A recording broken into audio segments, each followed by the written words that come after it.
Բարելույս առավոտ կանուխ դեպի աշխատանքի հետնել թրաֆիկ է, ճանապարհը բավականին երկար է, անկեղծ պիտի լինեմ ձեզ հետ, այս մեքենայի մեջից խոսել է իմ ամենասիրած ֆորմատը չէ, բայց ստիպված եմ, գոնե փորձում եմ այս ժամանակը օգտագործել։ Ու պիտի խնդրեմ, որ մի քանի րոպե տրամադրեք, այսօրվա լայվս դիտեք, ուզում եմ ձեզ հետ մի քիչ անկեղծանալ, քանի որ ես այն տեսակից եմ, ով հավատում է եւ վստահ է, որ երկրորդ դատաստան է լինելու, ու մենք բոլորս կանգնելու ենք Տիրոջ առջև, ու մենք պատասխան ենք տալու մեր արածների համար, ես չեմ վախենում խոսելուց։ Ու քանի որ ես ունեմ շատ առողջ լսարան, առողջ հետևորդներ իմ էջերին, հետևաբար սոցհարթակնել լավագույն կապի միջոցն է հազարավոր լսարանի, ուզում եմ ձեզ հետ խոսել անկեղծանալ։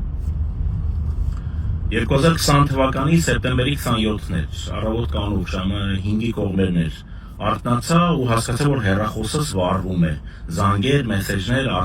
արթնացի, պատերազմ է սկսվել, շուն ադրբեջանցիները լայնածավալ իրենց գործողությունները սկսել էին։ Առաջին գործը, որ ես արել եմ, պահել եմ անձնագիրս ու տանից դուրս եմ եկել։ Հանդիպել եմ ընկերներիս հետ, հետո հյուպատոսարան, հանդիպում հյուպատոսի հետ ու սկսել ենք համակարգել, սկսել ենք մեր գործողությունը, ինչ որ նորմալ հայերը անում էին։ Հետ եկա երեկոյան ծնողներիս տուն, տեսնեմ մայրս եւ կինս նստած լաց են լինում։ Արդեն գիտեի ինչ եմ արել լաց լինում, ասացի ինչ է պատահել, ինչ եք լաց լինում, կինս լաց լինելով, բա որտեղ է անձնագիրը։ Քննիցաղով պատասխանեցի, ասի լսեք, դուք մտածում եք ես չգիտեի, որ դուք իմ անձնագիրը պահելու եք, ու մեկ անգամ եմ ասում, եթե հարկ լինի, որ ես պիտի մեկնեմ Հայաստան, ուրեմն մեկնելու եմ Հայաստան։ Կինը սկսեց, վերջ դու քո երեխաներին չես սիրում, քո ընտանիքը չես սիրում, քո համար հայրենիքն ավելի կարևոր է, քո ընտանիքը, ու նորից ասացի, որ մեկ անգամ եմ կրկնում, բացատրում եմ մեկ անգամ։ Հայրենիքի սերն ու երեխաների սերը դրանք տարբեր սերեր են, ու մեկը մյուսից առավել չէ։ Այնպես որ չփորձեք ինձ մանիպուլացնել հայրենիքի սերով։ Ու հետո շարունակեցի իմ գործողությունները, մինչև որ հոկտեմբերի սկզբերն էր, ես վերադարձա հայրենիք, մի խոսքով, հատուկ առաջադրանքներով։ Ու ընդամենը մի քանի օր առաջ, մի 4 օր առաջ զանգարում էին իմ կրտսեր եղբայրը, Էմանուելը, շատերը ճանաչում եք, նորից շատ հայրենասեր երիտասարդ է, ու ասում է, որ ինչքան կարելի է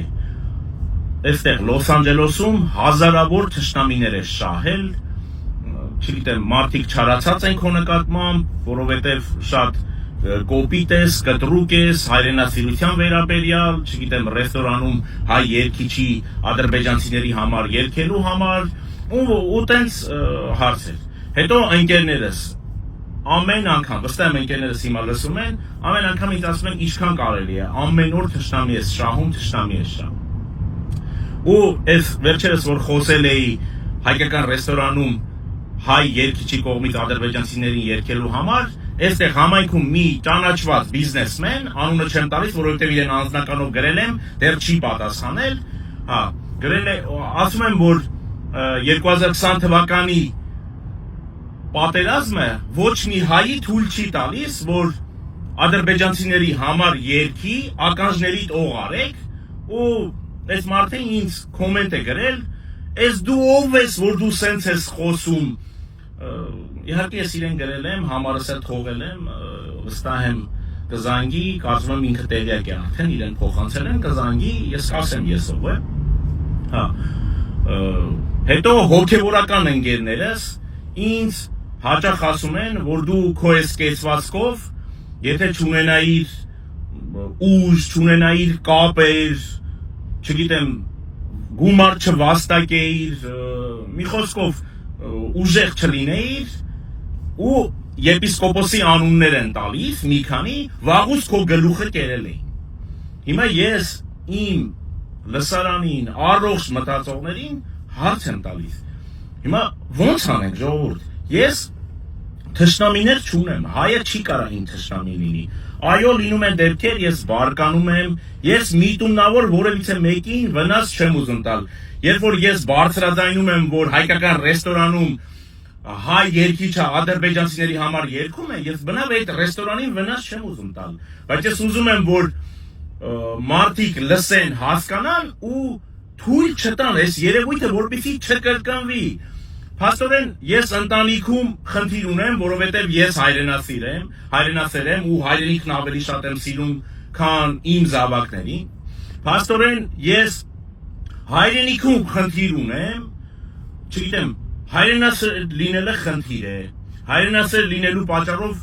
թշնամիներ եմ շահում, եկեղեցասեր լինելը խնդիր է, եկեղեցասեր լինելու պատճառով թշնամիներ եմ շահում, լավ որն է ճիշտը, ոնց անենք, փաստորեն ես սխալ եմ, որ ես իմ երկու որդիներին իրենց ծնված օրվանից խոսում եմ, բացատրում եմ, որ թուրքերը կոտորել են մեզ, որ ապրիլի 24-ը մեր համար սուգ է, որ ջարդել են 1.5 միլիոն հայերի, որ դուք խելացի մարդիկ պիտի մեծանաք, որ Աստծուն ու մեր հայրենիքին պիտանի զավակներ լինեք, լավ ոնց անենք ժողովուրդ, որն է ճիշտը, ես լայքեր չեմ հավաքում, ես կայացած փառք Աստծո բիզնեսմեն եմ, ես ունեմ իմ աշխատանքս, ես փորձում եմ օգուտ տալ, Աստված ինձ խելք ու ուժ է տվել, հայրենասիրություն է տվել, եկեղեցասիրություն է տվել, լավ ոնց անենք ժողովուրդ, թե ինչ անեմ, հելնեմ գամ սահմանին կանգնեմ, չգիտեմ, գամ առանց ոչ մեկի թույլտվությամբ, գամ սահմանին կանգնեմ, գոռամ միած սնայպեր, խփի ինձ, ես զոհվեմ, որպեսզի ասեք, որ ես հայրենասեր էի ու ոտնկայց իմ կենացը խմեք, չեմ ուզում ժողովուրդ, մենք ապրում ենք հայրենիքից հեռու համայնքում մի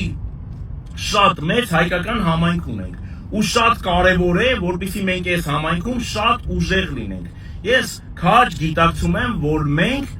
մեծ անելիքներ ունենք վաղվա օրվա համար, հենց մեր հայրենիքի համար։ Ու այդ կարծրատիպը, որ եթե հայրենասեր ես հետ վերադարձի հայրենիք, հավատացեք, Միացյալ Նահանգներում ապրելով էլ, Ռուսաստանում ապրելով էլ, եվրոպական որևիցե մի երկրում էլ ապրելով էլ դու կարող ես հայրենասեր լինել եւ հայրենիքում ապրելով դու կարող ես հայրենասեր չլինել։ Շատ ներողություն եմ խնդրում ես երկար լայվիս համար, բայց ստիպված էի։ Աստված օրհնի ձեզ ու ձեր ընտանիքները։ Բարի օր ձեզ։